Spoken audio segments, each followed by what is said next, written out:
Hi every one, welcome to my channel. So இந்த வீடியோவில் பார்த்தீங்க அப்படின்னா 10th standard science second revision exam question paper தான் பார்த்துக்கிட்டு இருக்கீங்க. ஸோ இந்த கொஷின் பேப்பர் இனிமேல் யாரெல்லாம் எக்ஸாம் எழுத போகிறீங்களோ ஸோ அவங்களுக்கு ரொம்ப யூஸ்ஃபுல்லாக இருக்கும். இதில் உள்ள எல்லா கொஷின்ஸையும் நல்லா படிங்க. அண்ட் முக்கியமாக புக் பேக் ஒன் வேர்டு எத்தனை கேட்டிருக்காங்க, புக் இன்சைட் எத்தனை கேட்டிருக்காங்கன்னு பாருங்கள் ஒன் வேர்டில். அண்ட் இதில் ஆன்சரோடு இருக்குது. மேக்ஸிமம் எந்தெந்த கொஷின்ஸ்க்குலாம் ஆன்சர் கொடுக்க முடியுமோ அந்தந்த கொஷின்ஸ்க்குலாம் கொஷின் பேப்பர்லேயே ஆன்சர் இருக்குது. ஸோ அதனால் அதெல்லாம் நல்லா படிச்சுங்க. Key answer. ஸோ இதனால் உங்களுக்கு இன்னொரு பெனிஃபிட், எது கீ ஆன்சர் அப்படின்னு தெரியும் உங்களுக்கு. ஸோ அதனால் இதெல்லாம் நல்லா பார்த்துக்கோங்க. அண்டு டிஸ்கிரிப்ஷனில் பார்த்தீங்க அப்படின்னா வாட்ஸ்அப் குரூப் லிங்க்கும் முடிஞ்சால் கொஸ்டின் பேப்பருக்கான பிடிஎஃப் லிங்க்கும் கொடுக்குறேன். பிடிஎஃப் டவுன்லோட் பண்ணிவிட்டு வாட்ஸ்அப் குரூப்பில் ஜாயின் பண்ணுங்கள். அதில் நான் important questions, model question paper அந்த மாதிரி நிறையா ஷேர் பண்ணி உங்களுக்கு தேவையான எல்லாமே. ஸோ அதனால் மறக்காமல் வந்து டிஸ்கிரிப்ஷன் உள்ள லிங்கை கிளிக் பண்ணி ஜாயின் பண்ணிக்கோங்க. ஸோ தென் பார்த்தீங்க அப்படின்னா 7 மார்க்கு 4 மார்க் இதெல்லாம் நல்லா பாருங்கள். உங்களுக்கு தெரியும் நினைக்கிறேன். 7 மார்க்கை பொறுத்தளவு combination of 2 mark and 4 mark, ஒரு 2 மார்க் அண்ட் 4 மார்க்கை சேர்த்து 7 மார்க்னு கேட்பாங்க.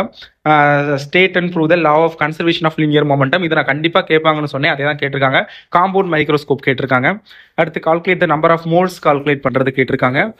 அது பார்த்துக்கோங்க. சோப்ஸ் அண்ட் டிடர்ஜென்ட்ஸ் இதுவும் கண்டிப்பாக கேட்கக்கூடிய கொஸ்டின் சொன்னேன். அதே தான் கேட்டிருக்காங்க. அடுத்து structures and functions of brain, மூளையின் வடிவம் மற்றும் அதோடைய ஃபங்க்ஷன்ஸ் அதுவும் கேட்டிருக்காங்க.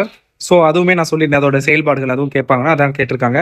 ஸோ அதெல்லாம் பார்த்துக்காங்க. அடுத்தது பார்த்தீங்க அப்படின்னா இன்சுலின் டெஃபிஷியன்சி அக்கர், அந்த இது 35ல பியில் செகண்ட், அது பார்த்துக்கோங்க. எல்லாமே every thing is very very important for your public examination. இதில் உள்ள இதுலேருந்து எத்தனை கொஸ்டின் வராலும் பப்ளிக் எக்ஸாமில் கேட்கலாம். ஸோ அதனால் இதில் உள்ள எல்லாத்தையும் கொஞ்சம் நல்லா ப்ரிப்பேர் பண்ணுங்கள்.